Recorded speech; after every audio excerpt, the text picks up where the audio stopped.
안녕하세요. 오늘은 로마서 2장 12절로 16절 말씀을 가지고 유대인과 이방인의 심판의 기준이라는 제목으로 함께 말씀을 나누겠습니다. 선과 악을 따라서 하나님의 심판이 각자에게 임한다라고 지난 시간에 말씀을 드렸습니다. 하지만 그 각자 중에 유대인과 이방 사람들의 심판의 기준이 다르다라고 오늘 말씀은 우리에게 알려줍니다. 12절로 13절 말씀입니다. 무릇 율법 없이 범죄한 자는 또한 율법 없이 망하고 무릇 율법이 있고 범죄한 자는 율법으로 말미암아 심판을 받으리라. 하나님 앞에서는 율법을 듣는 자가 의인이 아니요 오직 율법을 행하는 자라야 의롭다 하심을 얻으리니 라고 말씀합니다. 율법 없이 범죄한 이방 사람도 망하고 율법이 있고 범죄한 유대인들도 심판을 받습니다. 그러니까 모든 사람이 다 망한다는 것입니다.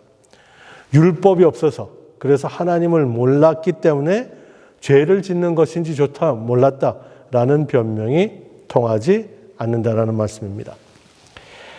유대인은 율법에 따라서 하나님이 선한 행위를 했는지 악행을 했는지 판단하십니다. 레위기 18장 5절 말씀에 너희는 나의 규례와 법도를 지키라. 사람이 이를 행하면 그로 인하여 살리라. 나는 여호와니라 이렇게 말씀합니다. 율법은 하나님과 유대인 사이에 맺은 언약입니다. 하나님이 유대인과 언약을 맺었죠. 그것이 율법이죠. 그러니까 율법을 온전히 행하면 하나님의 백성이 되어서 복을 받고 반대로 율법을 지키지 않으면 벌을 받는다라고 유대인과 하나님이 언약을 맺은 것입니다. 그 언약을 맺은 대로 유대인은 말씀을 지켜서 살겠노라고 하나님 앞에 입술로 서약을 하는 장면이 있습니다. 출애굽기 24장 3절 말씀이죠. 모세가 와서 여호와의 모든 말씀과 그 모든 율례를 백성에게 고하매 그들이 한 소리로 응답하여 가로되 여호와의 명하신 모든 말씀을 우리가 준행하리이다 이렇게 서약을 합니다. 유대인들이 하나님께 서약한 대로 율법을 다 지켜 행하면 아무 상관이 없습니다. 하지만 법을 하나라도 어길 경우에는 심판을 면치 못하게 되는 것이죠. 하지만 불행하게도 유대인 중 그 누구도 단 한 명도 모든 율법을 항상 지키며 살아갈 수 있는 사람은 없습니다. 이런 처짐에도 불구하고 유대인들은 스스로 생각하기를 자신들은 하나님의 택한 백성이고 율법을 받았고 그리고 매번 성전에서 모일 때마다 하나님의 말씀인 율법을 들음으로 인해서 스스로 의롭다라고 생각을 한 것이죠.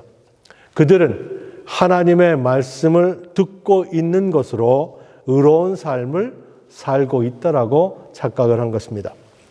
말씀을 듣는 것이 목적이 되어서는 안 됩니다.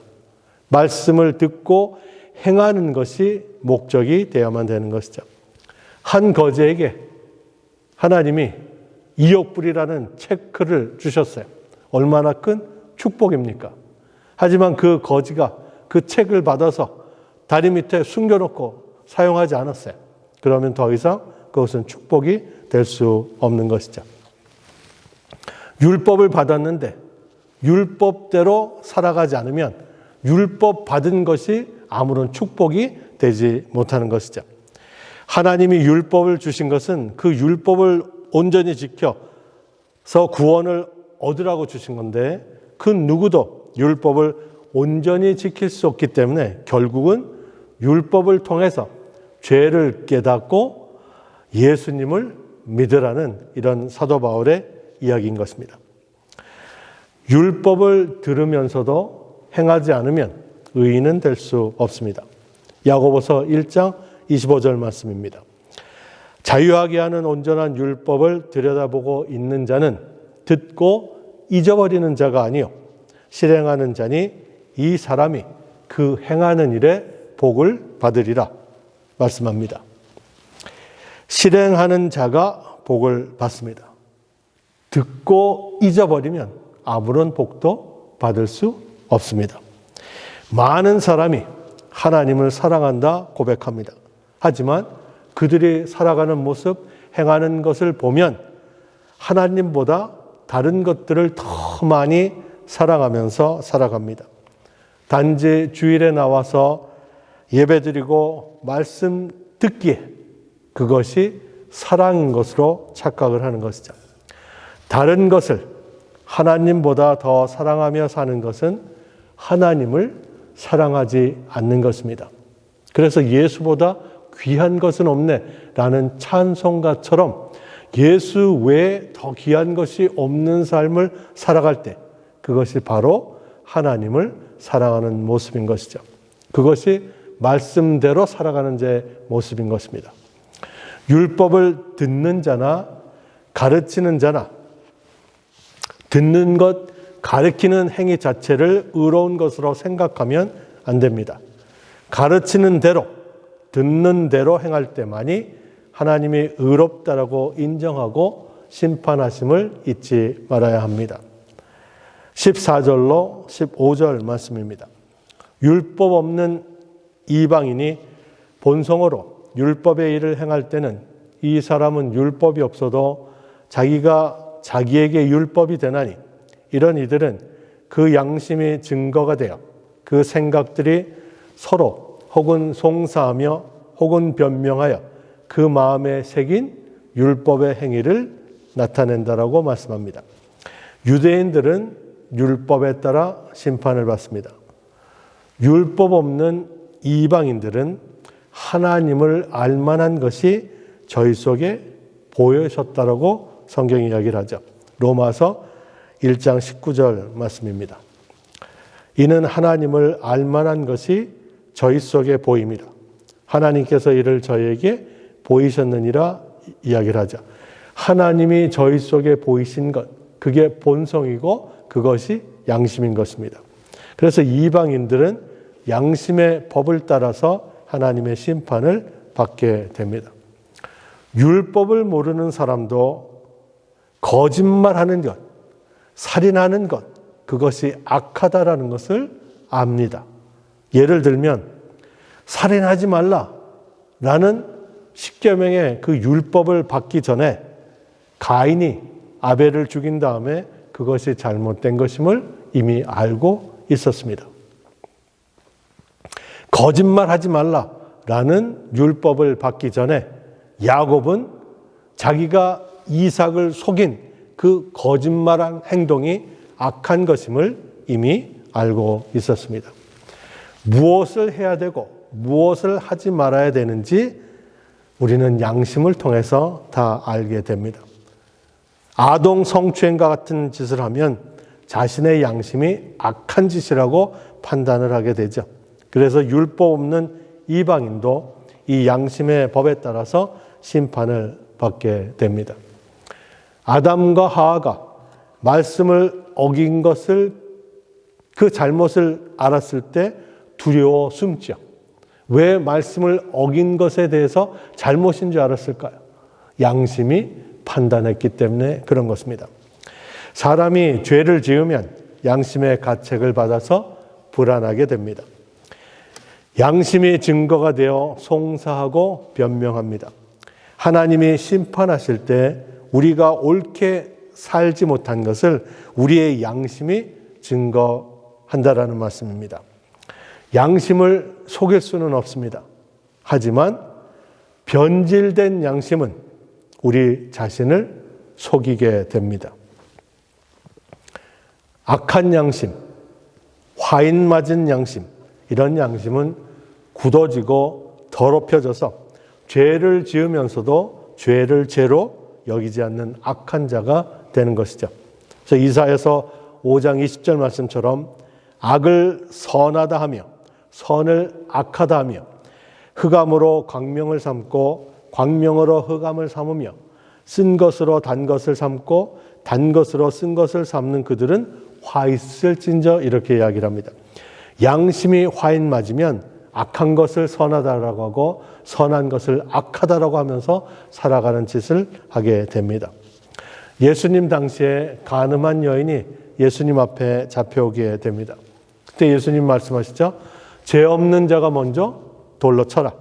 그랬을 때 그 소리를 듣고 어른들로부터 시작해서 어른아이들까지 다 떠나갔다라고 성경은 기록하고 있습니다. 왜 그랬을까요? 양심이 있었기 때문에 그럽니다. 자기를 돌아보니까 자기가 의로운 것이 없는 것이죠. 자신도 죄인이기 때문에 죄 없는 자가 돌로 쳐라 그랬는데 자기도 죄인이기 때문에 결국 그 양심이 자기에게 말을 했기 때문에 그 자리를 다 떠나게 되는 것이죠. 하지만 그 여인이 오늘날 교회 앞에 붙잡혀 왔다라면 아마도 그 여인은 돌에 맞아 죽었을 것입니다.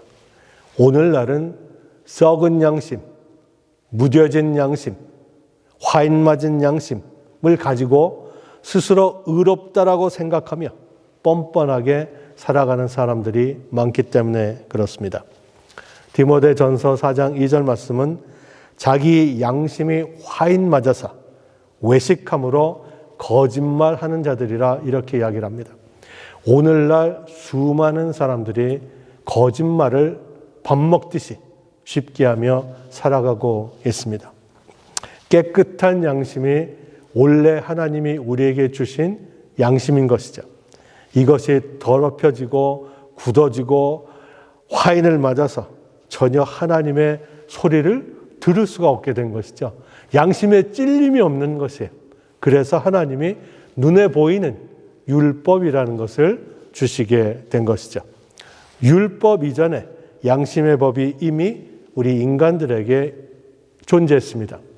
그래서 우리는 그 양심의 법을 따라서 이 세상을 살아가야 되는데 양심이 더럽혀지니까 화인 맞아 버렸으니까 찔림이 없어서 죄를 지으면서도 죄를 죄로 여기지 않으며 살아가는 그런 악한 인생으로 바뀌게 된 것이죠. 그래서 우리의 더러워진 양심이 청결한 양심으로 다시금 회복되어야지만 합니다. 16절 말씀입니다. 곧 내 복음에 이른 바와 같이 하나님이 예수 그리스도로 말미암아 사람들의 은밀한 것을 심판하시는 그날이라 이렇게 이야기합니다. 하나님은 은밀한 것도 심판을 하십니다. 세상 법정에서는 눈에 보이는 증거를 가지고 심판을 합니다. 살인자라는 것이 그 누구도 다 알 수 있는데 그런데 물적 증거가 없어요. 그러면 그가 살인했다라는 것을 뻔히 알면서도 증거가 없기 때문에 그를 살인자로 잡아 넣을 수가 없는 것입니다. 심증은 있지만 물증이 없으면 무죄 석방을 할 수밖에 없는 것이에요. 그래서 세상에서는 자기의 죄를 아주 꽁꽁 숨겨서 벌을 면할 수도 있습니다. 하지만 하나님 앞에 설 때, 하나님의 심판대 앞에서는 절대로 그런 일이 일어나지 않습니다. 전도서 12장 14절 말씀에도 하나님은 모든 행위와 모든 은밀한 일을 선악간에 심판하신다라고 기록되어 있습니다. 눈에 보이는 행위뿐만 아니라 우리의 마음속에 숨겨진 동기까지도 하나님은 다 알고 계시다라는 것이죠. 그래서 하나님의 눈을 피해서 행할 수 있는 것이 우리에게는 하나도 없는 것입니다. 예수를 믿고 따르면서 했던 우리의 수많은 말들, 우리의 수많은 행동들이 진심으로 예수님을 마음에 두고 따른 것인지 그 은밀한 마음의 동기까지도 하나님은 알고 계신 것이죠. 수많은 사람들이 교회에 나와서 예배드리지만 예배드리는 순간에도 그들의 마음속으로 무엇을 생각하고 있는지 우리는 몰라요. 우리는 단지 예배 시간에 나와 앉아있는 거룩한 모습만을 볼 수 있죠. 하지만 하나님은 그 예배 드리는 자의 속마음을 보고 계시다라는 것입니다. 시편 139편 2절로 3절 말씀, 또 7절로 8절 말씀을 보면 주께서 나의 앉고 일어섬을 아시며 멀리서도 나의 생각을 통촉하시오며 나의 길과 눕는 것을 감찰하시며 나의 모든 행위를 익히 아시오니 내가 주의 신을 떠나 어디로 가며 주의 앞에서 어디로 피하리이까. 내가 하늘에 올라갈지라도 거기 계시고 음부에 내려갈지라도 거기 계신다라고 성경 기록합니다. 하나님을 피해서 도망갈 수 있는 것이 없어요. 하나님의 눈을 피해서 우리가 행할 수 있는 일들이 없어요. 요나는 하나님을 피해서 다시스로 도망가겠다고 했지만 그곳에도 하나님은 함께 계셨어요. 하나님의 눈을 피해서 우리가 은밀하게 사람들은 모르게 했던 그 은밀한 죄, 그래서 아무도 모르게 나는 의롭다라고 스스로 위선적으로 살아갈 수 있을지 몰라도 하나님은 그것이 통하지 않는다라는 것입니다. 하나님 앞에 숨길 수 있는 것이 하나도 없기 때문에 하나님의 말씀이 우리의 양심을 찔르면 곧바로 회개하고 주님 앞으로 돌아오는 자가 되셔야만 됩니다. 말씀을 정리합니다. 유대인은 율법을 1.1획도 어김없이 다 행해야지만 선한 사람이 되는 것이고, 이방인들은 양심에 1점 부끄러운 것이 없이 살아야지만 선한 사람이 되는 것이죠. 하지만 유대인이나 이방인이나 그 누구도 율법이나 양심의 법을 항상 모든 것을 다 지키며 살아가는 사람은 한 사람도 없습니다. 하나님은 마지막 날에 은밀한 모든 것을 다 들춰내서 심판을 하십니다. 그러니까 율법이나 양심의 법에 따라서 나는 의롭게 살았다 라고 말할 수 있는 사람은 이 세상에 한 사람도 없는 것이죠. 그러니까 법대로 하면 이 세상에 구원받을 사람은 단 한 명도 없는 것입니다. 하나님이 은혜를 베풀어 주지 않으면 한 사람도 나는 의롭게 살았다 라는 것으로 구원받을 사람은 이 땅에 존재하지 않습니다. 오직 예수 그리스도를 통해서 유대인이든 이방 사람이든 심판을 면하도록 하나님이 은혜를 베푸셨죠. 6월절에 어린 양의 피가 발라진 집은 죽음의 사자가 넘어갔듯이 예수님의 피가 발라진 죄인들은 심판을 면하게 될 것입니다. 은혜로 예수를 믿게 된 우리는 진리의 말씀을 듣는 것으로 내가 의롭다라고 여기시면 절대로 안 돼요. 주일날 교회에 나와서 예배 드리는 것으로 내가 의롭다라고 생각하시면 안 돼요. 주일날 교회에 나와서 예배 드리고 받은 말씀대로 세상에 나가서 한 주간 살아가실 때 그때 여러분이 의롭다라고 하나님께 인정을 받게 되는 것이에요. 그것이 없으면 주일날 아무리 빠지지 않고 예배에 참석해도 세상에 나가서 그 주일날 들은 말씀대로 순종하며 살지 않으면 하나님께서는 우리를 의롭다라고 인정할 수 없다라는 것이에요. 우리는 진리의 말씀을 듣는 것에 그치는 자가 되지 말고 말씀대로 순종하며 살아가는 자가 되어야죠. 그것이 바로 은혜 받은 자의 삶의 모습인 것입니다. 마태복음 7장에 보면 나더러 주여 주여 하는 자마다 다 천국에 들어가는 것이 아니라고 말씀하셨어요. 다만 하늘에 계신 내 아버지의 뜻대로 행하는 자라야 들어간다라고 되어 있습니다. 듣는 것으로 들어가는 것이 아니라 행하는 것으로 들어가게 됩니다. 아버지의 뜻이 기록된 성경 말씀을 듣고 깨달아서 아버지의 뜻대로 이 땅에서 순종하며 살아가 마지막 심판 때에 선한 자라 여김을 받아 천국의 삶을 누리시는 그런 복된 자들이 되시기를 주 이름으로 축원을 드립니다. 기도하겠습니다. 살아서 함께 하시는 좋으신 하나님 아버지 감사드립니다. 오늘도 말씀을 통해서 율법으로 양심의 법으로는 의롭다함을 받을 사람이 없다라는 것을 다시금 깨닫게 하시니 감사드립니다. 하나님의 은혜로 복음을 들을 수 있게 되었고 그 복음을 듣고 믿게 하심을 감사드립니다.